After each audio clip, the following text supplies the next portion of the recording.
Welcome back, Sleepyheads, to another episode of Sleepy Alien's Perspective.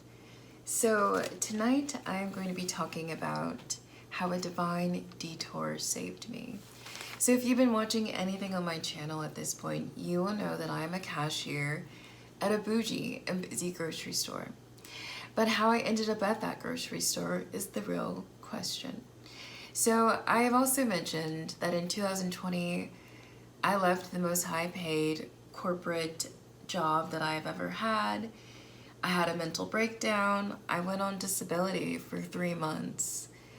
I decided to focus on my artistry. I wrote a book. I almost got that book published, but that opportunity fell through.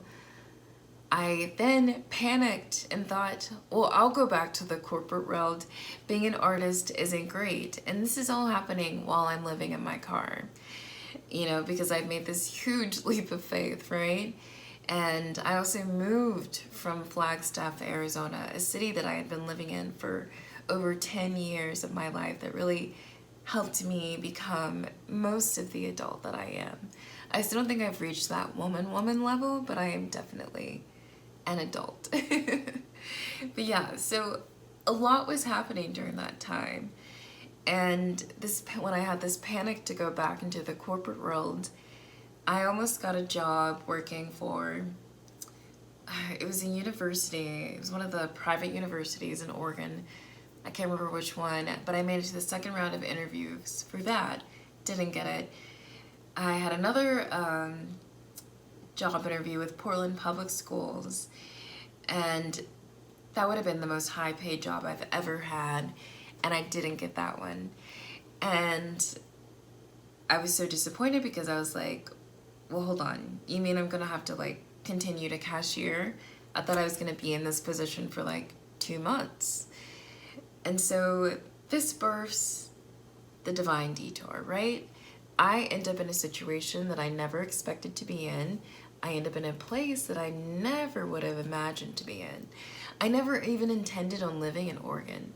I was going to go to Washington, That was my goal, actually. But I ended up realizing, hey, I'm about to run out of money. Hey, do I really need to go somewhere that's even wetter than here? There was just a lot of basic practical things that were running in my mind when I decided I'm going to continue to live in my car and I'm going to cashier at this grocery store.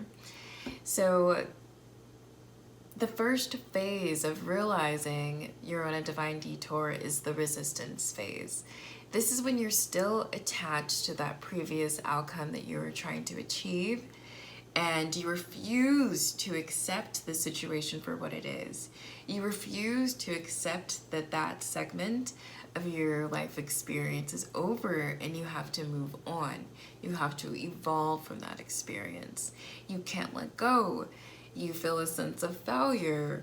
You are mourning a dream, the loss of a fantasy. A lot is kind of happening at once in the psyche.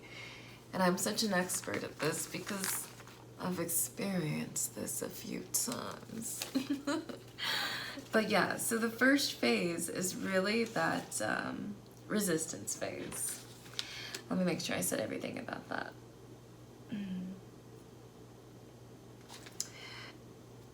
What comes next is the reinvigoration phase.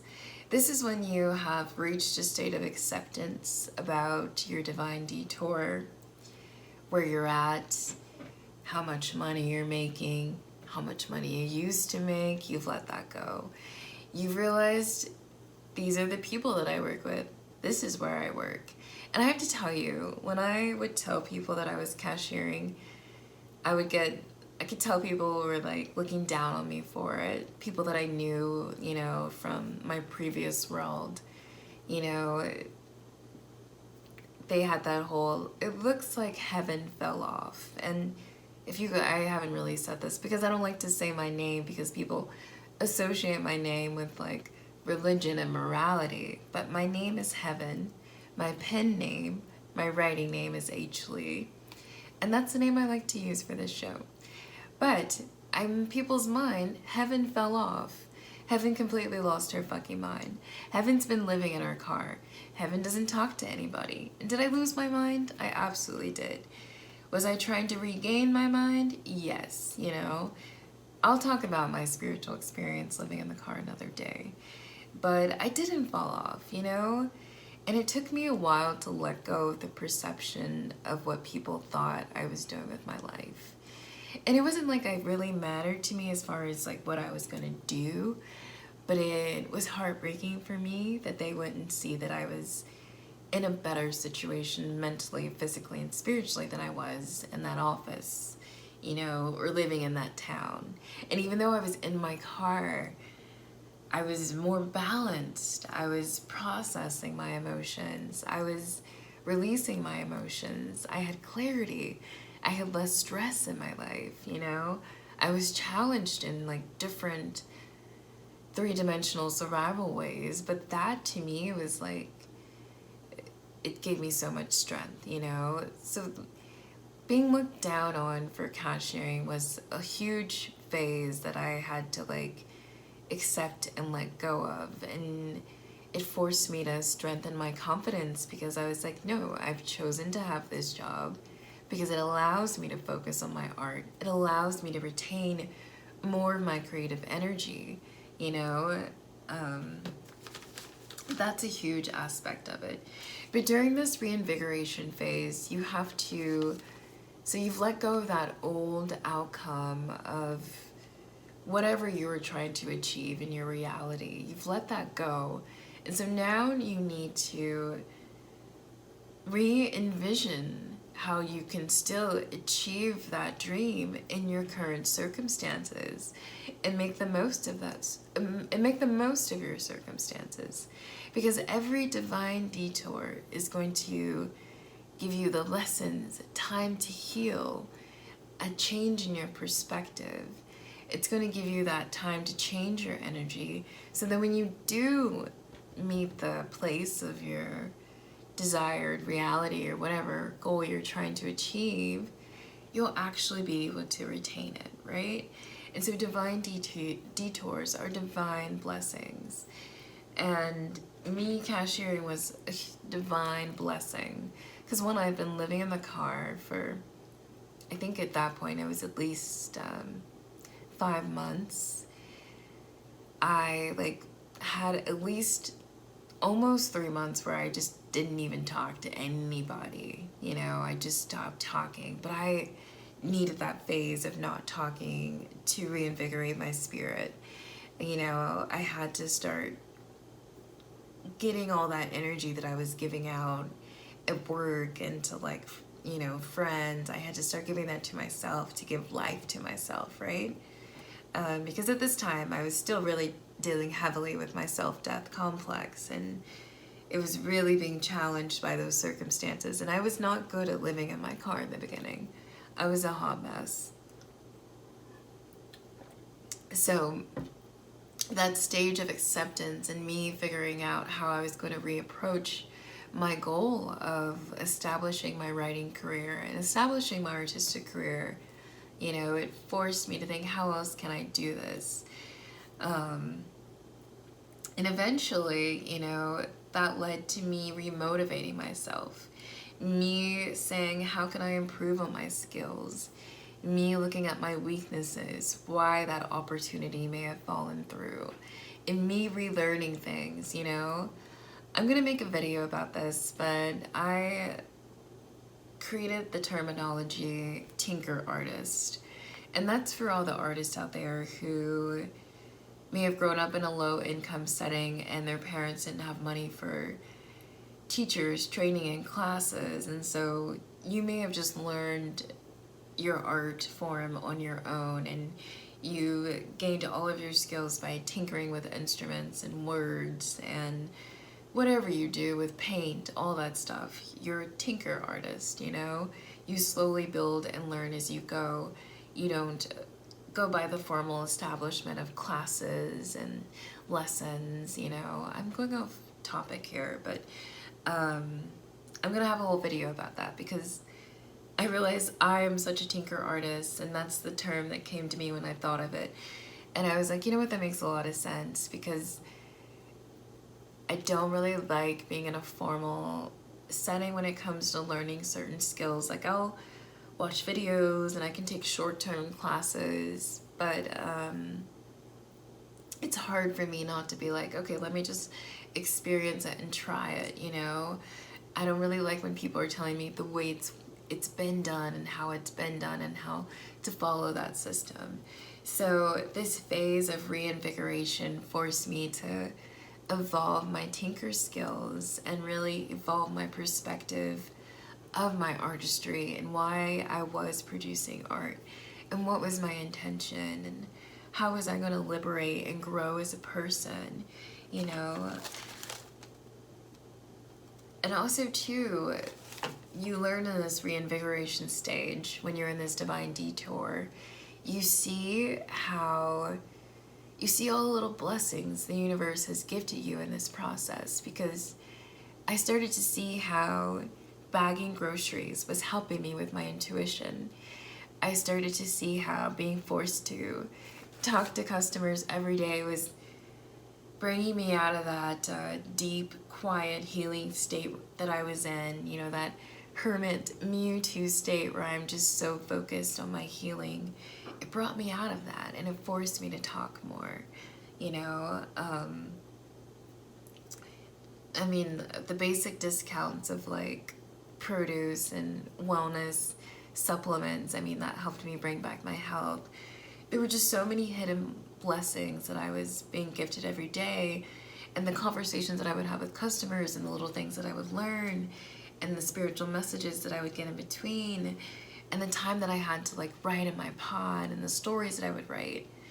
And I'm gonna make another video about this, but I created a whole art form called grocery store register art, and that's when I literally spend like a few minutes and I collect a bunch of random shit in the grocery store and I make a visual art display out of it. And I would use the visual art displays as like the visual for the written prompts that I would do, and I'd write short stories or poems, it didn't matter. But I have that on my Instagram page. It's Spiritual Cashier if you want to check out my grocery store register art visuals. I mean, they were really fun, but it literally just helped me rediscover like how random and how I just shouldn't think when it comes to my art. You know, I just need to do however I feel in that moment. And I would make these displays towards the end of the night, but I would still be at a register and customers would see like what the fuck is this chick doing? And I have like these stuffed animals and this produce. I just have all these random items, but it just helped me like just embrace the way my creativity comes out and to not challenge that. And the synchronicities, it just connected me with my intuition even more. And when I didn't ask permission when it came to the grocery store register art, I just kind of gave like the front end manager a heads up. I was like, I'm gonna do this, you know, and no one said anything, and it made people feel good, it made people laugh, and it just put out a good energy, you know. So it never felt like a bad thing to do. So the fact that I could get away with that at a job was also really huge. And I used that store for like, I think I made my first dance video on TikTok on the store on a Spiritual Cashier. I have a TikTok for Spiritual Cashier too. But yeah, I made that in the store as well. So I just had so many moments where the store was blessing me with creativity. Oh my gosh, I would use random items on the shelves as like writing prompts, and I loved doing that with wine bottles because wine labels are so creative. And I would basically write little short stories or little excerpts of, you know, who knows what I was coming up with at the time. But yeah, so I would make those kind of videos. But that is another thing to keep in mind. Gosh, like this, the battery might die in a second. But the next phase is the belief challenge. So you have just reinvigorated your spirit in this divine detour. You're blessed for the people around you. You're blessed for, you know, all the resources you're getting to better your life. But now you have to continue to believe in that vision that you had initially. You have to believe you can still get there. But the obstacle is, can you find a new path?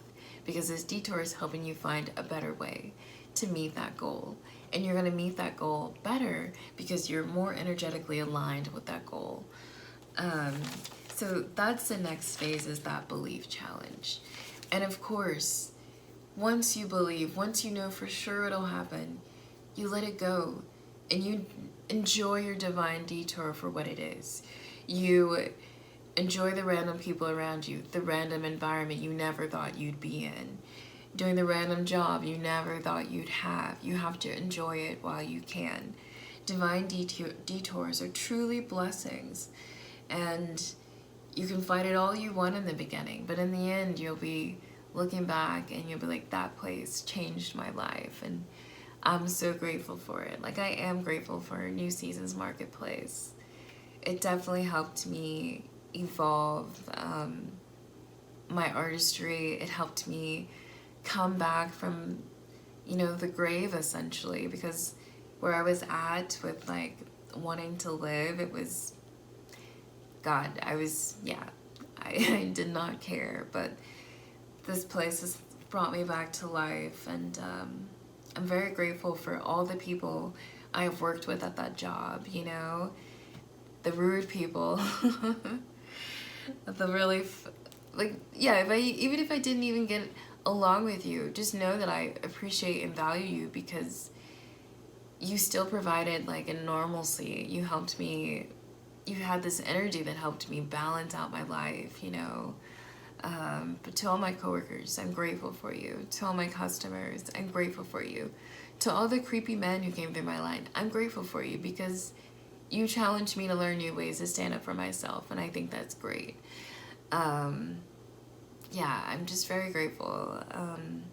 Yeah, and you know, it's crazy. I saw my first manager that I had when I was working at the grocery store today, and she was so understanding when I was living in my car. She was just so understanding, and not even like, let me help you kind of way, but just like respectful, gave me space, because sometimes I came in that grocery store in a straight fucking mood, you know, because not every day was a great day in the car, right? You have rough days. Even when you're camping, you have rough days. But she was so understanding, and she's so grateful. And I'm so grateful for all the managers there. Anyways, I'm just so grateful for everybody. That job has been a blessing. I could cry about it. But anyways, I hope everybody has found this video to be helpful, and I hope you have a new perspective on divine detours and how much of a blessing they can be. And I hope anyone out there who may be judging somebody for a sudden unexpected change in their life, you know, see that as, hey, maybe this person's having a divine detour and it's going to lead to some really positive changes for them. And of course it could be the opposite way, but you know, in most circumstances, divine detours are blessings. You just have to find them sometimes. But have a good night, sleepyheads. I hope you found this useful. Be sure to like, share, and subscribe, and I'll talk to you next time. Bye.